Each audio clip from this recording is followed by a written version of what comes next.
The truth lies in bedtime stories from See-Through News. Series 4. The Quiet Revolutionary. The heroic role played in a plot to assassinate the king by someone you've all heard of. By SternWriter. Episode 4. The View from Westminster.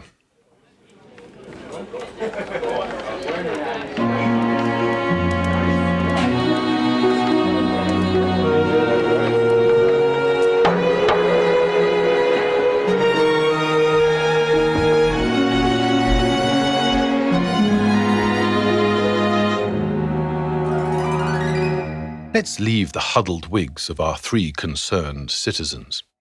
Let's leave the Shoreditch tavern and rise above the world of James Parkinson and his patients, John Smith and his books, George Higgins and his, whatever concerns a chemist's shopman. Let's swoop above the clattering hovels of the weavers of Hoxton.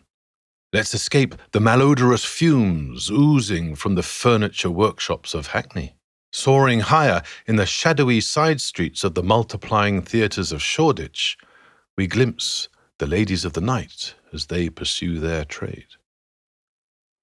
Inside the theatres, actors, famous and infamous, perform for the feathers and cummerbunds of the capital's fashionable set. But our sights are set even higher. Let's head south to the river and follow the twinkling lights of the ferryboats and barges upstream until we spy the Palace of Westminster. Let's alight at the pinnacle of Parliament, the apex of the establishment, no less a perch than the private chamber of the Prime Minister himself, William Pitt the Younger. If we peek in his window, what do we see? Pitt sits by a fire, whose flickering flames illuminate deepening lines on his face. He sips a glass of brandy and reads a pamphlet.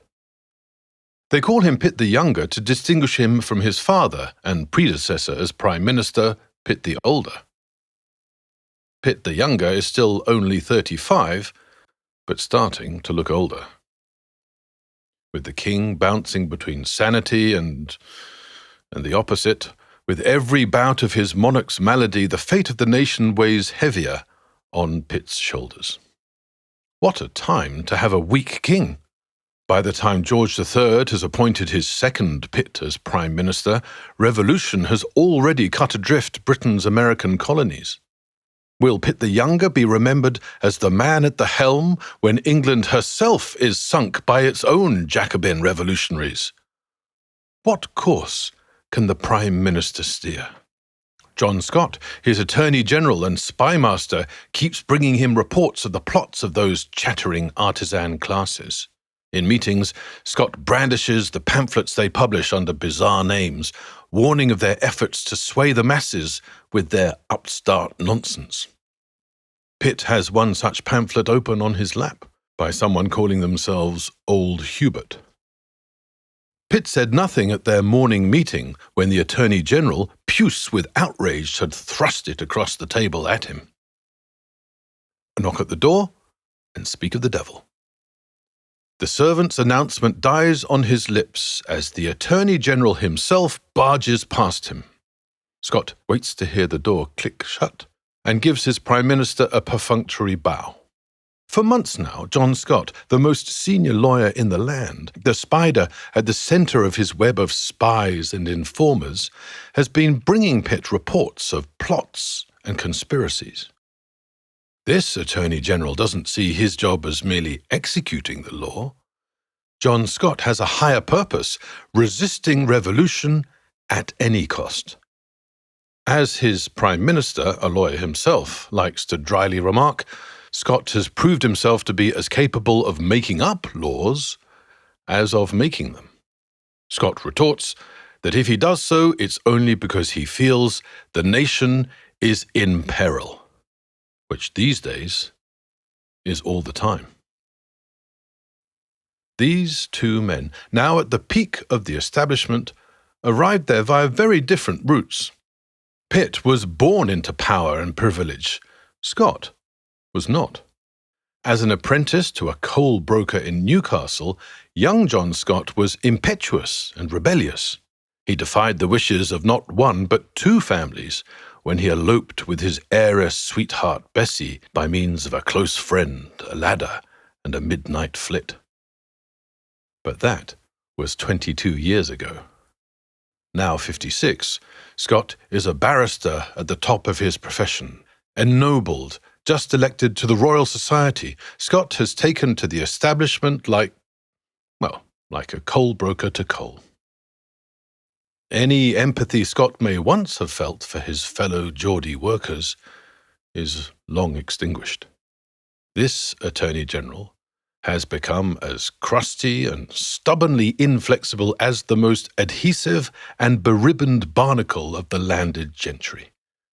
And this tribe is up in arms.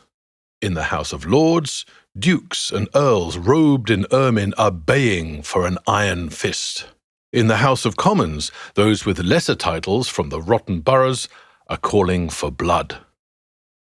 Britain's landed gentry is urging their Attorney General to show no mercy in his campaign of violent repression against any hint of sedition. No mercy has he shown. Pitt has become used to his Attorney General's urgent late-night visits to his private chambers. The Prime Minister asks Scott what news he brings this time that couldn't wait until morning. He shows no surprise as Scott delivers it. "The Jacobins continue their filthy work unabated, Prime Minister," intones the Attorney General, adopting his courtroom stance. "They spread their poison, skulking in the capital's taverns and coffee houses. I am, however, pleased, I will never say happy, I am pleased to report that my efforts to infiltrate the London Corresponding Society have finally brought success." The Prime Minister raises his eyebrows and leaves a brief pause before he speaks. "At last, Attorney General," he says, "maybe your web of spies, sneaks and squealers has finally come up with something tangible. Let's hope, for your sake if not for the nation's, that any prosecution proves more successful than your attempts last year to crush that lot of seditious Scots in Edinburgh." Scott winces at this sly barb. A few months before, the Scottish courts had thwarted the Attorney General's plans to focus minds in the north of the Union by means of some judicious hanging. Judicious, maybe, but judicial, no, ruled the Scottish judges, and Scott's case collapsed. "Those silky-tongued barristers can twist any truth into lies." The Attorney General rises to the Prime Minister's bait as obligingly as a trout in one of Pitt's chalk-strewn rivers at home in Wiltshire. "Attorney General," chides Pitt, "you appear to forget that you are just such a barrister. Indeed, are you not the general of all attorneys? Is your tongue not as silky, your twisting as dexterous as any in the Union?" "Touché, Prime Minister," scowled Scott. "A nice point, nicely won by a lethal courtroom swordsman. Our profession's loss has indeed been our government's gain." An idea now appears to occur to the Attorney General. "Indeed, Prime Minister, should you wish, you may have the opportunity to practice your courtroom skewering in the Privy Council, no less, in the prosecution of the very matter of which I speak." The Attorney General's frown disappears and is replaced by a sly smirk. "If you have so little faith in my ability to send these traitors to the Tower," he continues, "why not lead the cross-examination yourself to ensure they suffer just retribution for their crimes?" Wary of flattery, the Prime Minister betrays no enthusiasm at the prospect of resuming his legal career. Undaunted, the Attorney General continues to lay it on with a trowel. "The Prime Minister's wit, guile, and reason will ensure that when these treacherous scum leave the court, they'll soon feel some British rope around their necks. If Scott hoped this would rouse his Prime Minister into righteous fury, he's disappointed. His ruse provokes no more than a wry smile. "Your language has become coarse of late, Attorney General," says Pitt. "I fear you're too long in the company of your gutter-scuttling squealers. Surely even your ingenious interpretation of our laws can't stretch to beheading timorous pamphleteers and reforming speechmakers." When rehearsing his revelation on the way up to the Prime Minister's chambers, Scott imagined a better reception, but the Attorney General had yet to play his trump card. "Maybe not, Prime Minister." He paused, a grim grin on his lips, before delivering his coup de grace. "But would you be so lenient with traitors from the London Corresponding Society if you knew they plot to assassinate the King?" In Episode 5, The Plot, we learn what the Attorney General now reveals to the Prime Minister. The series was written, narrated and produced by SternWriter. Audio production by Samuel Wain. The Truth Lies in Bedtime Stories is a See-Through News production. See-Through News is a not-for-profit social media network with the goal of speeding up carbon drawdown by helping the inactive become active. For more, visit seethroughnews.org. Thank you for listening.